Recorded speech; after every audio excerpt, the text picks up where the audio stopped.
When I bought my ranch, I didn't think twice about the HOA. My land was on the outskirts of their jurisdiction, and I figured I'd be left alone. My property wasn't part of the subdivision. It was a sprawling 50-acre ranch with a pristine lake at its heart. I'd worked hard to make it mine, and I wasn't about to let anyone tell me what I could and couldn't do on it. The lake was the crown jewel of the ranch, a sapphire in a sea of rolling green pastures. Stocked with bass, catfish, and crappie, it was a fisherman's paradise. On weekends, I'd grab my rod and tackle box, pull up a chair by the shore, and lose myself in the simple joy of casting and reeling. But that peace was shattered one sunny afternoon. I'd been fishing for about an hour, enjoying the quiet, when I heard the unmistakable crunch of gravel under tires. Looking up, I saw a police cruiser pulling into my driveway. Behind it was a bright red SUV I recognized immediately, the HOA president's vehicle.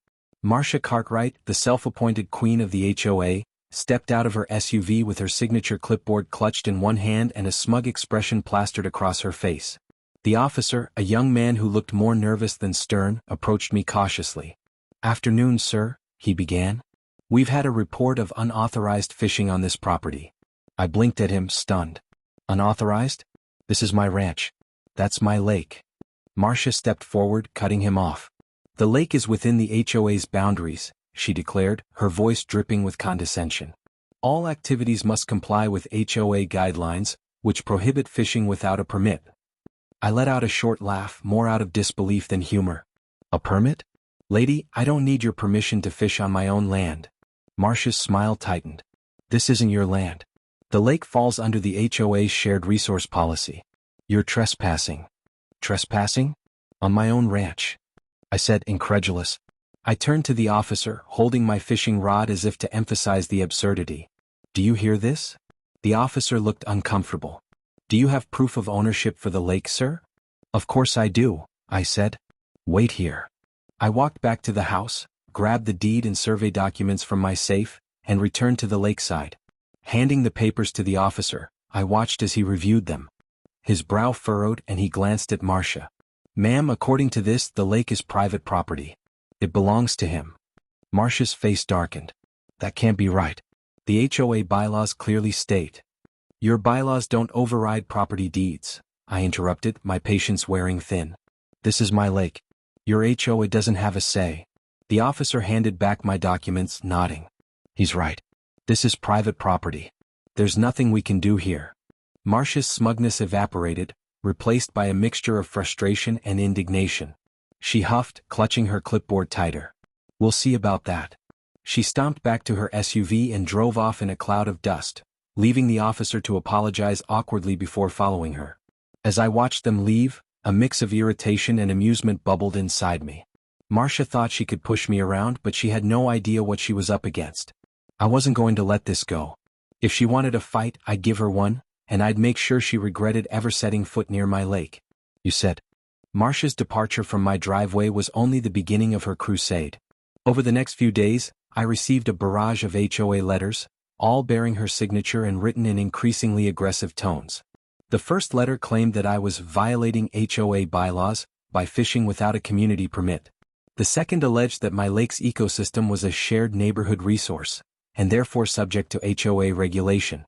By the third letter, Marcia had declared that my fencing around the lake was illegal and demanded its immediate removal. I might have laughed if it weren't so infuriating. The absurdity of it all was almost impressive. But instead of reacting emotionally, I decided to do what I do best: prepare. I called my lawyer Tim, who'd handled the purchase of the ranch and knew its history inside and out. "She's claiming the lake is a shared resource?" Tim asked, his voice tinged with disbelief. "That's what her letters say," I replied, scanning the latest one. "Apparently, fishing without her permission is a cardinal sin." Tim chuckled. "Well, let's start by digging into the deed. If Marcia's making noise about shared resources, there's a chance she's misinterpreting, or outright ignoring, something in the paperwork." Tim's instincts were spot on. After a deep dive into the property's history, he called me with a revelation. "Your lake isn't just private property, it's part of a protected water rights agreement from when the ranch was first established. Those rights are ironclad and extend beyond the HOA's jurisdiction." "That's great news," I said. "But how do we make sure Marcia gets the message?" "That's the fun part," Tim said, his tone sharp with anticipation. We're going to hit her where it hurts, her wallet and her pride. Step 1 of the plan was simple: establish the facts. I filed a formal complaint with the local authorities, citing Marcia's repeated harassment and the HOA's unfounded claims. Tim attached copies of the deed, survey, and water rights agreement to the complaint, making it clear that the lake was entirely under my ownership and not subject to HOA control. Next, Tim sent a cease and desist letter to the HOA, demanding an immediate stop to their attempts to regulate the lake. The letter warned of legal consequences for any further harassment or unauthorized attempts to enforce their bylaws on my property. But the piece de resistance came when Tim uncovered a glaring oversight in the HOA's own documents. "Guess what I found buried in their bylaws?" Tim said during one of our calls. "The HOA is technically responsible for maintaining any shared infrastructure or resources, but they've been ignoring their obligations for years." "What kind of obligations?" I asked. "Stormwater management," Tim replied. "The lake isn't theirs, but some of their drainage systems feed into it. Those systems haven't been inspected or maintained in over a decade. If someone were to report that," I grinned, "the HOA would be on the hook for a fortune in fines and repairs." Armed with this information, I made my next move. I filed a formal complaint with the county's Environmental Protection Agency, outlining the HOA's negligence regarding stormwater management. I included photos of the clogged drainage systems and evidence of runoff impacting the lake. The response was swift. Inspectors arrived within days and their findings weren't pretty. Years of neglect had led to significant issues, and the HOA was slapped with a hefty fine: $1.2 million to cover the cost of repairs, environmental remediation, and penalties for noncompliance. The irony wasn't lost on me. Marcia had called the cops on me for fishing in my own lake, and now her HOA was facing a financial catastrophe because of their own incompetence. I didn't gloat much. Instead, I sat on my porch, fishing rod in hand, watching as the first crews arrived to begin the long, expensive process of fixing the mess they'd created. Marcia thought she could strong-arm me into submission. She didn't realize I was playing the long game. And in this game I was holding all the cards. "You said." Marcia Cartwright and her HOA minions were in full damage control mode.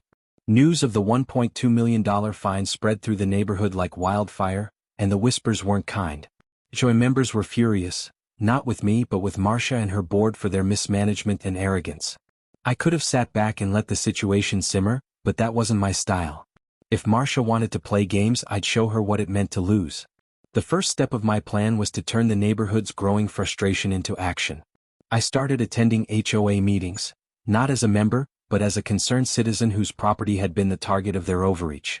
At the next meeting, I took the floor during the public comment period. Standing tall in front of the assembled crowd, I laid out the timeline of events. "I didn't pick this fight," I began, locking eyes with Marcia, who sat stiffly at the head of the table. "But when someone tries to take what's mine, I don't back down." I explained how the HOA had repeatedly trespassed, harassed me, and falsely claimed my lake. I detailed the environmental damage caused by their neglected drainage systems and how that neglect had led to the hefty fine now hanging over the HOA like a dark cloud. The room was silent as I finished. Then one by one people started speaking up. "He's right," said an older man near the back. "The board's been overstepping for years. This isn't the first time they've pushed someone too far.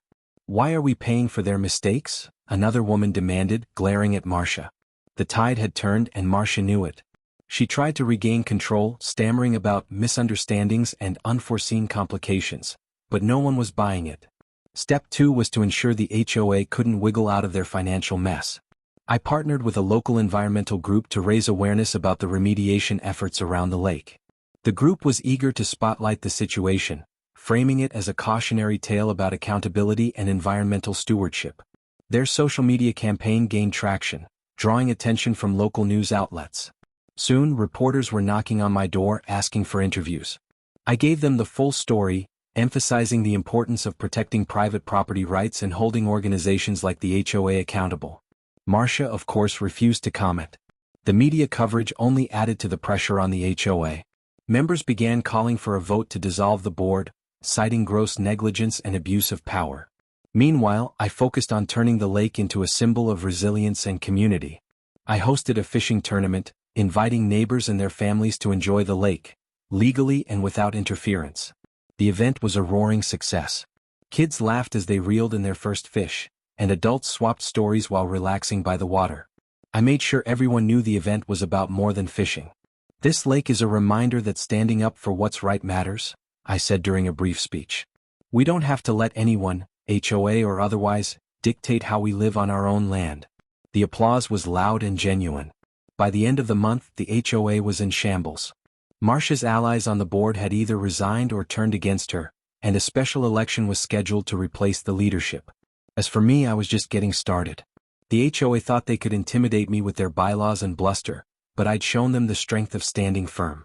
Now, it was time for the final move, the one that would ensure they never messed with me again. You said. The fallout from the HOA's mismanagement was reaching a crescendo. The $1.2 million fine had shaken the neighborhood to its core, and Marcia Cartwright, once untouchable in her position as president, was hanging by a thread. The board was fractured, residents were livid, and the HOA's coffers were drying up. But I wasn't ready to let things fizzle out quietly. Marcia had gone out of her way to harass me, so I decided to ensure her tenure ended with a lesson she'd never forget. My first move was to attend the HOA's emergency financial meeting, where board members were scrambling to figure out how they'd pay the fine. The room was packed with frustrated residents, some of whom had started demanding the dissolution of the HOA altogether. Marcia sat at the head of the table, her once confident demeanor replaced by a stiff, nervous posture. She opened the meeting with a feeble attempt at reassurance. "We are exploring all options to address the situation," she said, clutching her clipboard as if it were a lifeline. I raised my hand. "Have you considered personal accountability?" The room went quiet, all eyes turning toward me. "What do you mean by that?" Marcia snapped, her voice cracking slightly. I stood, holding up a stack of documents. "These are copies of your HOA bylaws and financial statements. Your failure to maintain the drainage systems directly caused the environmental violations. Your leadership, or lack thereof, has brought us to this point. Perhaps you should be the one to cover the fines." A murmur of agreement rippled through the crowd. Marcia's face turned an impressive shade of red. "That's absurd," she sputtered. "The HOA operates as a collective. This isn't about me." "It's always been about you, Marcia," I said evenly. "You pushed this agenda. You harassed property owners, overstepped your authority, and ignored your responsibilities. And now the neighborhood is paying the price." The meeting erupted into chaos, with residents shouting over one another. Some called for Marcia's resignation, while others demanded a full audit of the HOA's actions under her leadership. The final nail in the coffin came when the local environmental agency issued a public statement about the HOA's violations. They praised my cooperation and transparency while condemning the board's negligence. The story made headlines, further eroding what little support Marcia had left.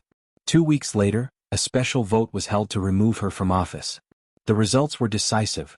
Marcia was ousted, and a new board was elected with a mandate to reform the HOA. But I wasn't done yet. I used the momentum to establish a community initiative focused on restoring the lake and improving the surrounding area. With the environmental group's help, we secured grants to cover the cost of additional remediation efforts. The project turned the lake into a hub for recreation and conservation, drawing positive attention to the neighborhood and increasing property values. At the grand reopening of the lake, I stood on the dock, addressing the crowd of neighbors, reporters, and local officials. "This lake represents more than just property rights," I said. "It's a symbol of standing up for what's right, of refusing to be bullied, and of turning conflict into something positive. Together, we've transformed this place into something we can all be proud of." The applause was thunderous. As for Marcia, she disappeared from public life shortly after her removal. Rumor had it she sold her house and moved to another town. I doubted she'd ever try to run another HOA, at least not without remembering the $1.2 million mistake that cost her everything. Standing on the dock that evening, watching the sunset reflect on the calm water, I felt a deep sense of satisfaction. I'd fought for my rights and won, turning the lake into a victory for the entire community. And in the end, the lake remained mine, a testament to what can happen when you refuse to back down. You said.